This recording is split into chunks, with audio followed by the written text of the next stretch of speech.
জীবন কখনো সুন্দর থাকে না। জীবনকে আসলে সুন্দর করে নিতে হয়। জীবনের যত সমস্যা আছে সেগুলোকে দূর করে নিতে হয়, তাহলেই জীবন সুন্দর হয়। কারণ জন্মগতভাবে কেউ জীবনকে সুন্দর করে নিয়ে আসে না। আসলে সুন্দরটাকে নিজেকেই আস্তে আস্তে গড়ে নিতে হয়।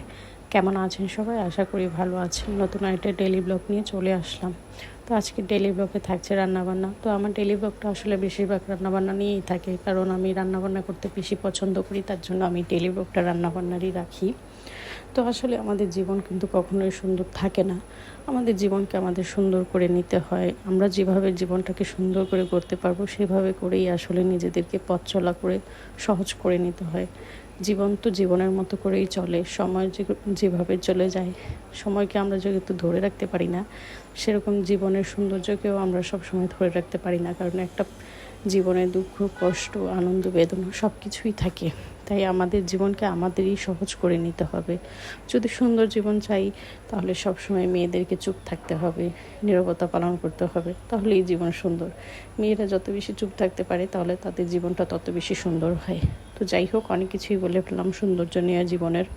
তো এখন রান্না করব হচ্ছে কচুরলতি। তো আমি কচুরলতিটা আসলে এইভাবেই সবসময় মশলা কষিয়ে ভালো মতো রান্না করি।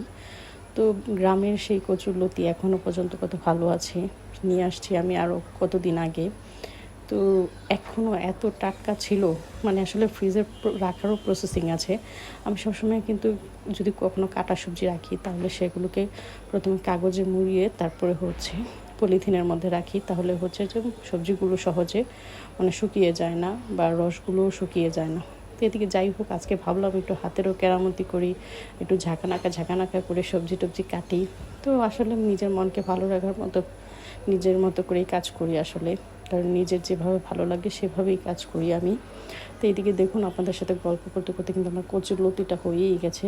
একদম আমি শুকনা মাখো মাখো করে রান্না করেছি। তো একটু কয়েকটা ডাঁটা একদম গলে গেছে, কোনো ব্যাপার না, কারণ এটাই আমার কাছে খেতে ভালো লাগে। আর এদিকে কাঁকরোল দিয়ে আলু দিয়ে ভাজি করব, কারণ মাসি মেসু বেশি সবজি খেতেই পছন্দ করে, তাই জন্য তাদের জন্য সেই সবজিই রান্না করছি। তো আমার কাছে আসলে রান্নাবান্না একটা মানে নিজের ভালোবাসার জায়গা বা ভালো লাগার জায়গা বলতে পারেন। ভালো হোক বা মন্দ হোক, তারপরেও রান্না করতে ভালো লাগে। কিন্তু যখন কেউ প্রশংসা করে রান্না, তখন কিন্তু আরও বেশি বেশি রাঁধতে ইচ্ছা করে। তো মাসিরা সত্যি কথা বলতে রান্না খেয়ে খুব পছন্দ করেছে, তার জন্য তাদের জন্য প্রতিদিন রান্না করি। আর এদিকে তো মশলা দিতে যেই দেখি একটার মধ্যে চামচ নেই, একটার মধ্যে চামচ আছে, তাই হাত দিয়ে দিয়ে নিচ্ছিলাম সব কিছু। বাঙালি তো সব কিছু হাত দিয়েই করতে পছন্দ করি। পরিষ্কার অপরিষ্কার সব কিছুই আমাদের পেটে সয়ে যায়। কিন্তু আসলে যারা দেশের বাইরে থাকে তারা অনেক হাইজেনিক মেনটেন করে। তো মাসিরাও ওরকম। তো যদি দেখতো আমি এরকম হাত দিয়ে মানে মশলা টশলা দিচ্ছি, তাহলে আমাকে হয়তো বা দু একটা গালিও খেতে হতো।